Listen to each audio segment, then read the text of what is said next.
नमस्कार. अर्थातच मी भागवत जाधव. आज आपण बोलणार आहोत पारनेर तालुक्याच्या सारीपाटाबद्दल. एकतर अजितदादा गेल्यानंतर महाराष्ट्राचा अंडरकरंट वेगळा आहे, त्याच्यावर आपण कधीतरी बोलूच. परंतु पारनेर तालुक्याच्या राजकारणातील बदलती परिस्थिती हा फार वेगळा मुद्दा आहे. आणि ह्या वेळेच्या सारीपाटामध्ये निलेश लंकेंनी केलेलं पारनेर तालुक्याच्या राजकारणातील कमबॅक, ज्या पद्धतीने त्यांनी प्रदर्शन भरवलं होतं, ज्या पद्धतीने जनतेतून त्यांना एक प्रतिसाद मिळाला, आणि त्याच वेळेस ज्या पद्धतीने ते एकतर इव्हेंट करण्याच्या बाबतीत अतिशय योग्यरित्या ते इव्हेंट करत असतात, त्या पद्धतीने त्यांनी तो केलेला इव्हेंट आणि जनतेने दिलेला प्रतिसाद, आणि आपल्याच भागातील जे महिला असतील, जे बचत गट असतील, त्यांचा केलेला सत्कार असेल, ज्या पद्धतीने पुन्हा एकदा त्यांनी जनतेशी जोडण्यासाठी एक वेगळी पद्धत त्यांनी वापरली. आणि याला अनेक दिवसानंतर, म्हणजे खासदार झाल्यानंतर, आमदारकीच्या इलेक्शनला राणीताई लंके पराजित झाल्यानंतर हा त्यांनी एक वेगळा उपक्रम राबवला आणि त्या उपक्रमाला अतिशय चांगल्या रीतीने प्रतिसाद मिळाला. ही एक बाब. एक गोष्ट ध्यानात घ्या, ज्यांना कोणाला पारनेर तालुक्याचा आमदार व्हायचे, एक वैशिष्ट्य आहे तालुक्याचं. तालुका हा कधीही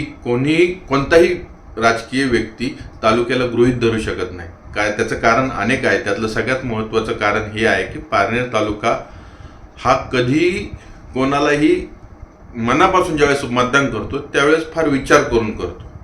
ह्या तालुक्याचं वैशिष्ट्य असं आहे की हा तालुका अनेकदा वेगवेगळ्या पद्धतीच्या नेत्यांना उभारी देतो, वेगवेगळ्या पद्धतीच्या लोकांच्या पाठीमागे उभा राहतो, असा हा तालुका आहे. आणि त्यावेळेस असे इव्हेंट जे लोक करतात त्यांच्या पाठीमागे एक नवोदित लोक, तरुणाई, किंवा ज्या पद्धतीने राजकीय गणितात, म्हणजे राजकीय पटलावरती प्रत्येक गावातील जे 15-20 लोक कार्यकर्ते असतात त्यांच्यावरती हा तालुका अवलंबून नाहीये, ही वस्तुस्थिती आहे. आणखीन एक गोष्ट सांगायची ठरली तर पारनेर तालुक्याच्या बाबतीतलं जे बिटवीन द लाईन आहे की लोकांच्या मनात संभ्रम आहे. तरुणाई प्रत्येक 7 वर्षांनी एक वेगळा वर्ग तयार होत असतो राजकारणातला, आणि आत्ताच्या सध्याच्या राजकारणातला वर्ग हा यूट्यूब किंवा जे सोशल मीडियावर जे इंस्टाग्राम असतील याच्यापासून एक वेगळा विचार करणारा वर्ग निर्माण होताना पारनेर तालुक्यामध्ये मी बघत आहे.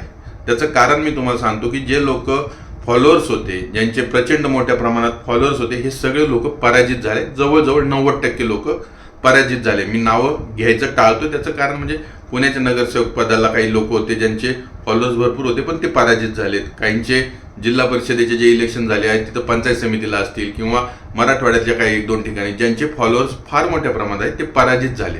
याचं कारण असं आहे की जनतेला ज्या ग्राउंडवरच्या, ज्या स्थानिक स्वराज्य संस्थेच्या इलेक्शनमध्ये लोकांना तुमचा लावा जावा नको असतो. तुम्ही त्यांच्या प्रत्येक सुखदुःखाच्या प्रसंगामध्ये तुम्ही त्यांच्याबरोबर आहेत का, हा त्याच्यातला कळीचा मुद्दा असतो. एक वेळेस विकासाचं काम एखादं कमी, परंतु तुम्ही आमच्याबरोबर वैयक्तिक आयुष्यात ज्यावेळेस सुखदुःख असतात त्याच्यात तुम्ही आमच्याबरोबर आहात की नाही, याचा फार मोठ्या प्रमाणात लोक विचार करतात. आणि पारनेर तालुक्यामधली नवीन पिढी आणि त्याचप्रमाणे जे लोक शेती करणारे लोक आहे, शेती वर्ग जो आहे मोठा पारनेर तालुक्यातला, हा विचार करतोय.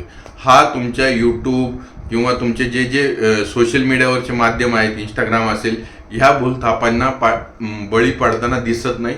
ही सध्याची वस्तुस्थिती मी ज्यावेळेस अधोरेखित करतोय त्याचं कारण म्हणजे प्रत्येक इव्हेंटला येणारा वर्ग ज्या पद्धतीने, एक तर कृषी इव्हेंट सगळ्यात मोठा होतो तो मुशीला होतो, त्याच्यानंतर बारामतीला होतो, त्याच्यानंतरचा हा स्थानिक पातळीवरचा इव्हेंट होता. याला मिळालेल्या प्रतिसादानंतर एक गोष्ट निश्चितपणे सांगतो की सकाळचा एक उपक्रम होता पुस्तकांच्या बाबतीत, त्यालाही चांगला प्रतिसाद मिळाला. अशा पद्धतीचे जे उपक्रम आहेत ते पारनेर तालुक्यात जे लोक घडून आणतील त्यांच्या पाठीमागे जनता उभी राहील, हा एक भाग. दुसरा की लोकांना इव्हेंट लागतात, ते इव्हेंट वेगवेगळ्या पद्धतीचे असतात. मग काही ठिकाणी ज्या पद्धतीने ग्रामदेवत असतं त्याच्यासमोरचे ज्या पद्धतीने वारकरी संप्रदायाचा सप्ताह चालतो, ज्या पद्धतीने गावात एकोप्याने एकत्र येणं असतं, दिंडी परिक्रमा, ह्या अशा गोष्टी होत असतानाच नवीन पिढी थोडा वेगळा विचार करते.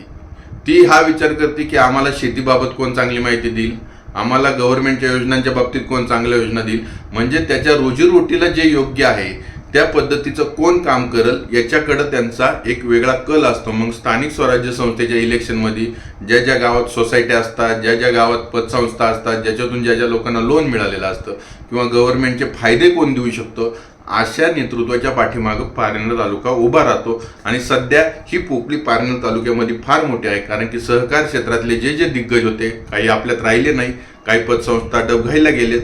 ही वस्तुस्थिती बघताना हा जो महत्वाचा जो बिटवीन द लाईन आहे ही कोण अधोरेखित करणार आहे, कोणत्या नेत्या याच्यावर पकड मिळवणार आहे हे महत्वाचं आहे. म्हणजे एकीकडे तुमचे रोड रस्ते, त्याच्यानंतर पाण्याच्या संदर्भातील वेगवेगळ्या योजना, आणि नाही म्हणलं तरी एक मांडोळ सारखं एक स्टोरेज सोडलं तर पारनेर तालुक्यामध्ये असं स्टोरेज डॅम मोठं कोणतं नाही. त्यामुळं नवीन स्टोरेज डॅम कोण करू शकतं का याच्याकडं, त्याच वेळेस जुने जे स्टोरेज आहेत त्याच्याबद्दलच्या ज्या गोष्टी आहेत, मग पुढं पाणी गळती असेल, कुठं ओढ्यांची रुंदीकरण असेल, ह्या सगळ्या गोष्टींकडं कोणाचं लक्ष आहे, कोणाकडं ते व्हिजन आहे, अशा व्यक्तींच्या पाठीमागं पारनेर तालुका उभा राहू शकतो. ही सध्याची स्थिती आहे. आज मी राजकीय भाग बोलताना फार तोलामोलाचं बोलतोय, कारण की ज्यावेळेस मी पारनेर तालुकाच किंवा राजकारणात नगर जिल्ह्यातलं, अहिल्यानगरीच्या जिल्ह्यातलं राजकारण आपण बघतो त्यावेळेस फार मोठ्या प्रमाणात एक वेगळ्या पद्धतीचं राजकारण आपण बघतो. ते म्हणजे कमरेखालचे वार असतील, अनेक गोष्टी. परंतु मी नेहमी बघतो की पारनेर तालुक्याची ही बिटवीन द लाईन, म्हणजे केव्हाही ही बिटवीन द लाईन तुटली नाही पाहिजे, कधीही कोणत्याही नेत्याच्या कमरेखाली वार केले नाही पाहिजे, आणि कोणत्याही नेत्यांनी दुसऱ्या नेत्याच्या कमरेखाली वार केले नाही पाहिजे. त्याचं कारण म्हणजे पारनेर तालुक्याचं हे राजकारण फार वेगळं आहे. पारनेर तालुका हा सुजलाम सुफलाम तालुका आहे, ते विद्येचं माहेर घर आहे. एक वेळेस तालुक्यामध्ये पाण्याच्या बाबतीत जर बघसाल तर पाण्याचा तुटवडा भरपूर आहे. काही ठिकाणी बागायत आहे तर काही ठिकाणी नाही. कारण कृष्णा आणि गोदावरी खोऱ्या ह्या दोन्हींचं एक वेगळं वलय ह्या तालुक्याला आहे. परंतु हे सगळं होत असताना जो बागायत भाग आहे, जो जिरायत भाग आहे, काही नगरचा भाग जोडलेला आहे, अशा ह्या पारनेर तालुक्याचं ज्यावेळेस तुम्ही स्ट्रक्चरल गोष्टी बघता त्यावेळेस एक गोष्ट जाणवते की ह्या तालुक्यातला व्यक्ती हा फार स्वाभिमानी आहे. आणि मी फार संयमाने सांगतो की जर मी अनेक याद्या बघत होतो 2005 पासूनच्या पुढच्या आणि 1985 पासून ते 2005 पर्यंत, याचा स्थलांतरितचा जर तुम्ही ग्रोथ रेट बघितला तर जितका पारनेर तालुका सध्याची जी लोकसंख्या त्या तालुक्यात आहे तितकाच तालुका हा मायग्रेट झालेला आहे, हा वेगवेगळ्या भागात गेलेला आहे. त्यामुळं जे लोकांची करोनानंतरची जी परिस्थिती आहे की पुन्हा गावाकडचं आकर्षण वाढलेलं आहे, अशाही लोकांना आता हे राजकीय लोकांना कॅच करावं लागणार आहे, ह्या लोकांपर्यंत त्यांना पोहोचावं लागणार आहे, त्यांचे मतदान गावाला पुन्हा आणावं लागणार आहे. आणि जेव्हा जेव्हा हे राजकीय लोक वेगवेगळ्या भागात जातात, आपल्या तालुक्यातील अनेक लोक वेगवेगळ्या ठिकाणी नगरसेवक सुद्धा झालेले आहेत, काही ठिकाणी जिल्हा परिषद सदस्यासाठी सुद्धा इलेक्शन लढवणारे आहेत जे मुळात पारनेर तालुक्याचे होते, परंतु त्यांचं एक घर सोडलं तर बाकीचे सगळे लोक आजही पारनेर तालुक्यात. परंतु ज्या पद्धतीने ते अस्तव्यस्त झालेलं आहे, म्हणजे ज्या व्यक्तीला पारनेर तालुक्याचं इलेक्शन लढवायचे, मग ते स्थानिक स्वराज्याचं असो किंवा आमदारकीचं असो, त्याला प्रत्येक गावातील मतदानावरची आकडेवारी आणि मायग्रेट झालेले लोक याच्यावरती फार मोठ्या प्रमाणात त्यांना लक्ष द्यावं लागणार आहे. त्याचं कारण मी एक सांगतो, निलेश लंकेंच्या बाबतीतलं सांगतो. खासदारकीच्या वेळेस पारनेर तालुक्यातील लोक मुंबईचे असतील, अनेक ठिकाणचे असतील, ते एक पोटून मतदानाला आले, परंतु आमदारकीच्या वेळेस असं घडलं नाही आणि त्याचा फटका निलेश लंकेंना बसला. आता दातेसर विद्यमान आमदार आहेत, त्यांची कामाची पद्धत एक वेगळी आहे, शांत आहे, संयमी आहे, आणि नाही म्हणलं तरी इतक्या दिवसाचा त्यांचा अनुभव, प्रशासनावरची पकड आणि सत्यता असणं, ह्या सगळ्या गोष्टींमुळं, आणि नाही म्हणलं तरी विखेंचं एक वरद असतं, ह्या गोष्टींमुळं त्यांची एक वेगळी राजकीय वाटचाल पुढे चाललेली आहे. सुजित झावरेंच्या बाबतीत बोलायचं ठरलं तर सगळ्यांनी मिळून बाजूला करण्याचा प्रयत्न केला आणि त्याच वेळेस एकनाथ शिंदेच्या शिवसेनेत ते गेले आणि ज्या पद्धतीने त्यांच्या पक्षप्रवेशाच्या वेळेस त्यांनी त्यांची ताकद दाखवली, त्याच्यामुळं त्यांचाही एक वेगळा अजेंडा असतो, विकासाचं एक वेगळं धोरण ते घेऊन असतात. जी व्यक्ती, मी आजही सांगतो, जी व्यक्ती सकाळी पाठ 5ला उठल आणि जनतेत सुरुवात करेल, जनतेच्या सुखदुःखामध्ये जायला, जिथं जाता येणार नाही तिथं आपलं लेटर पॅडवरती त्यांना शोक संदेश असेल किंवा चांगले कार्यक्रम असेल तर त्याचा एक मेसेज असेल, जे लोक देतील. मी पुन्हा सांगतो, व्हॉट्सअप, त्याच्यानंतर फेसबुक, इंस्टाग्राम, यूट्यूब याच्या पलीकडे जाऊन जे आपले अधोरेखित स्वतःच्या हस्ताक्षराने लिहिणे असेल किंवा टाईप केलेल्या गोष्टीवरती आपली सही असेल, ह्या ज्या लोक गोष्टी करतील त्या लोकांना फायदा होणार आहे. तालुक्यातले मी जेव्हा तालुक्यात फिरतो तेव्हा मला एक गोष्ट जाणवते की जनतेची एक वेगळी सुप्त इच्छा असते की माझ्या सुखदुःखामध्ये माझा नेता आला पाहिजे. आता ही गोष्ट साधी सरळ सोपी नाही, परंतु निलेश लंके यांनी तो पायदंडा टाकला की ज्यावेळेस ते त्यांची राजकीय जी एंट्री झाली ती याच्यातूनच झाली की प्रत्येकाला भेटणं, भेटीगाठीवरती त्यांचा एक कटाक्ष असणं आणि त्यावेळेचे जे विद्यमान आमदार होते त्यांचा थोडासा कडक स्वभाव असल्यामुळं लोकांना आपसूक निलेश लंके चांगले वाटले, बरे वाटले, त्याचा त्यांना फायदाही झाला आणि त्यांच्या पाठीमागे जनता उभी राहिली. हा एक इतिहास आहे. सुजित झावरेंच्या बाबतीतला एक इतिहास असा आहे की त्यांच्या वडिलांच्या कार्यकिर्दीमध्ये त्यांची राजकीय घडामोड पुढे चालली होती, परंतु ज्या लोकांना त्यांच्या वडिलांनी मोठं केलं त्याच लोकांनी सुजित झावरे यांची राजकारणातील एक प्रगती थांबवण्याचा प्रयत्न केला. ही वस्तुस्थिती आहे. त्यामुळं आज त्यांच्याकडे फ्री हँड आहे. त्यांच्याकडे तालुक्यातला एक मोठा पक्ष त्यांच्या बाजूने आहे आणि तालुक्यामध्ये त्यांना फ्री हँड मिळाला आहे. त्यामुळं ते कशा पद्धतीने त्याचा फायदा घेणार आहे, ते कशा पद्धतीने जनतेत मिसळणार आहे, ते कशा पद्धतीने पुढचं राजकारण करणार आहे याच्यावरती अनेक गोष्टी अवलंबून आहे.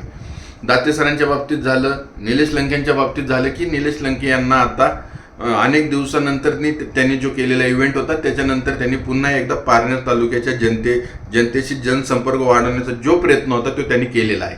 आता ह्या सगळ्या गोष्टींवरती पुन्हा एकदा विखे गट आहे. विखे गटातील ही लोक राजकारणात सक्रिय असतात. त्यांचे मनसुबे कधी लपून राहिलेले नाही. ते सुद्धा जिल्हा परिषद स्थानिक स्वराज्य संस्थेच्या इलेक्शनमध्ये आपली ताकद आजमावणार आहे. प्रत्येक व्यक्तीला एक पद पाहिजे असतं, मग ते स्थानिक स्वराज्य संस्थेचं असतील, त्याच्यानंतर वेगवेगळ्या ठिकाणच्या सोसायट्या असतील, पतसंस्था असतील, प्रत्येक व्यक्ती एक वेगवेगळ्या महत्वाकांक्षींनी राजकारणाकडे बघत असतो. परंतु पारनेर तालुक्याची दिशा सध्याच्या स्थितीला अशी आहे की थोडंसं राजकारण नाही म्हणलं तरी राजकारणातील जी पातळी होती पारनेर तालुक्याची, जी पूर्वीची असायची, ती आता राहिलेली नाही. ही वस्तुस्थिती आहे. परंतु मी पुन्हा एकदा सांगतो की हा तालुका स्वाभिमानी तालुका आहे. हा तालुका राजकारणाकडे बघताना वेगळ्या पद्धतीने बघतो, सहकार क्षेत्राकडे बघताना वेगळ्या पद्धतीने बघतो. साखर कारखान्याचं पारनेर तालुक्याच्या बाबतीतली पुढची घडामोड काय होणार आहे याच्यावरही अनेक गोष्टी अवलंबून आहे. प्रत्येक गोष्टीवरती तालुक्याचं राजकारण अवलंबून असणारा हा तालुका आहे. हा तालुका कधीही 2 गटात, 3 गटात, 4 गटात विभागलेला नसतो. हा तालुका जी व्यक्ती चांगलं काम करत त्याच्या पाठीमागे उभा राहते. ही वस्तुस्थिती आहे. आता इव्हेंट असेल, त्याच्यानंतर वेगवेगळे घटनाक्रम आहेत तालुक्याचा. एक जर तुम्ही आलेख बघितला तर त्या तालुक्यामध्ये वेगवेगळे अँगलनी तुम्हाला बघावं लागतं. पहिला अँगल आहे की आज नवोदित जे शेतकरी आहेत ते फार धाडसानी वेगवेगळ्या प्रयोग करत असतात शेतीमध्ये. मग ते कोणत्याही पद्धतीने घाबरत नाही कोणतेही पावलं उचलण्यासाठी. अशा नवोदित शेतकऱ्यांसाठी कोणत्या शेतकऱ्यांना योजना आहेत, मग ज्या राजकीय लोकांच्या ज्या गावामध्ये सरपंच पद असेल, सोसायटी असेल, तिथं काय ते मदत करू शकतात का अशा मुलांसाठी, हा एक अजेंडा. दुसरा एक अजेंडा हा आहे की तालुक्यामधले मुलं नाही म्हणले तरी पोलीस भरती असेल, मिलिटरी भरती असेल, याच्यासाठी सुद्धा फार मोठ्या प्रमाणात कष्ट करतात. ह्या मुलांसाठी तुम्ही काय करू शकता, हाही एक राजकीय लोकांच्या डोळ्यासमोर असणारा प्रश्न असला पाहिजे. पारनेर तालुक्यातली भव्य दिव्यता म्हणलं तरी आपला तालुका हा सेनापती बापटांचा आहे. भव्य दिव्यता असणाऱ्या असं कोणत्याही गोष्टी फार अशा नाही आपल्या तालुक्यात. त्या करण्यासाठी काय करता येईल, जे लोक राजकीय पटलावरती आज विद्यमान आमदार असतील त्यांच्या डोळ्यासमोर ते विजन आहे का, ते विजन असेल तर कशा पद्धतीने ते राबवलं पाहिजे, हाही एक लेखाजोखा बघणारा वर्ग आहे. दुसरीकडे निलेश लंके यांची झालेली पारनेर तालुक्यातली एंट्री ही नाही म्हणलं तरी विखे गटासाठी ही डोकेदुखी ठरणार आहे. एक गोष्ट ध्यानात घ्या, स्थानिक स्वराज्य संस्थेच्या इलेक्शनचा जेव्हा मी लेखाजोखा बघतो तेव्हा माझ्या डोळ्यासमोर 3 पद्धतीचं राजकारण दिसतं. पहिलं राजकारण दिसतं ते कॉन्टॅक्ट, जनतेबरोबरचा कॉन्टॅक्ट किंवा जनतेबरोबरचं दररोजचं जाणं येणं ज्या नेत्याचं असणार त्या नेत्याला त्याचा फायदा होणार. दुसरी गोष्ट जी जाणवती ती म्हणजे भावनिक आहे, कोणत्या नेत्यावर अन्याय होतोय याच्यावरती अनेक गोष्टी अवलंबून आहेत. मग त्याच्यामध्ये 2 वर्ग उभे राहतात. एक सुजित झावरे यांचा वर्ग आहे की अनेक लोकांना वाटतं की त्यांना सगळेजण एकाकी पाडत आहे, त्यामुळे त्यांच्या पाठीमागे जनसंपर्क वाढला आणि सुजित झावरे यांना नाही म्हटलं तरी त्यांच्या वडिलांची पुण्य आहे, आणि हा एक वर्ग. दुसरीकडे निलेश लंकेंच्या बाबतीत जे घडतंय ते असं आहे की यूट्यूबचा वाढता वापर किंवा एकाच गोष्टींवरती ज्यावेळेस एखाद्या व्यक्तीला कटघऱ्यात उभं करण्याचा प्रयत्न केला जातो, जनता त्यावेळेस विचार करते कि जिनके घर शीशे के होते हैं वो दूसरों के घर में पत्थर फेकते नहीं है, हा जनता विचार करते. दाते सर ज्यावेळेस आमदारकीला उभे राहिले होते त्यावेळेस अनेक लोकांनी सांगितलं होतं निलेश लंके यांची सुद्धा एक म्हणणं असायचं आम्ही 1,00,000 मतांनी जिंकून येऊ. परंतु ज्या पद्धतीने मीडियाचा वापर झाला आणि ज्या पद्धतीने दाते सरांची एक वेगळी स्ट्रेंथ होती, ती स्ट्रेंथ संयमी आहे, ती स्ट्रेंथ आहे अनेक दिवस पारनेर तालुक्याच्या जनमानसांमध्ये फिरताना एक शांत चित्ताने पुढे जाणारी व्यक्ती ही त्यांची स्वतःची स्ट्रेंथ आहे. हे बघा, कोणत्याही व्यक्तीच्या घरातील कोणी व्यक्ती चुकली म्हणून लोक त्याच्या वडिलांना किंवा त्याच्या XYZ लोकांना दोष देत नाही, ज्याचा त्याचा दोष ज्याच्या त्याच्या बरोबर असतो. हीच गोष्ट आहे की निलेश लंके यांचा जनसंपर्क बऱ्यापैकी कमी झाला होता. त्याचं कारण होतं ते खासदार आहेत, त्यांच्या समोरचा जनसंपर्क वेगळा आहे. राणीताई लंके ह्या पारनेर तालुक्याच्या इलेक्शनला पराजित झाल्या, त्यामुळं त्यांचा जो जनसंपर्क जो कमी झाला होता तो डायव्हर्ट झाला होता. परंतु पुन्हा एकदा ते सक्रिय झालेत राजकारणामध्ये. त्यांनी आपली जी ढाल होती, ज्या पद्धतीने त्यांची जी पद्धत असायची ॲग्रेसिव्ह राजकारणाची, ती त्यांनी थांबवलेली आहे. त्यांनी पुन्हा एकदा भेटीगाठी आणि जनतेत मिसळणं आणि जनतेच्या इव्हेंटवरती, खास करून इव्हेंटवरती त्यांनी लक्ष केंद्रित केलं आहे.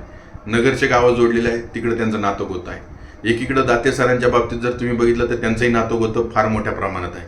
दुसरीकडे सुजित झावरे यांच्या बाबतीत बघितलं तर वडिलांची पुण्य आणि झालेला अन्याय ह्या गोष्टींवरती ते कशा पद्धतीने आणि मिळालेला फ्री हँड ते कशा पद्धतीने त्याचा वापर करणारे याच्यावर अनेक गोष्टी आहे. पारनेर तालुक्याच्या ह्या सारीपाटामध्ये एक गोष्ट अधोरेखित आहे, जी व्यक्ती जनसंपर्कामध्ये पुढं असेल ती व्यक्ती पारनेर तालुक्याच्या आमदारकीची दावेदार असणार. जी व्यक्ती स्थानिक स्वराज्य संस्थेच्या इलेक्शनमध्ये एक आपली ताकद दाखवण्यासाठी जीवाचं रान करेल तीच व्यक्ती पारनेर तालुक्याच्या आमदारकीच्या साठीची दावेदार असणार. हा खरा याच्या पाठीमागचा मतितार्थ आहे. त्याचं कारण म्हणजे अजितदादा गेल्यानंतर ज्या पद्धतीने रोहित पवार बोलत आहेत, ज्या पद्धतीने पारनेर तालुक्याच्या खालचा जमिनीचा अंडरकरंट कोणालाही लागत नाही किंवा महाराष्ट्राच्या जमिनीचा अंडरकरंट कोणालाही लागत नाही, अशा स्थितीत महाराष्ट्र आहे, त्याच वेळेस अशा स्थितीत पारनेर तालुका आहे. खरं बघायचं आहे की पारनेर तालुक्याच्या राजकारणाची पुढची दिशा कशा पद्धतीने उमजणार आहे, उलगडणार आहे, येणारा काळ ठरवणार आहे. तुर्तास धन्यवाद.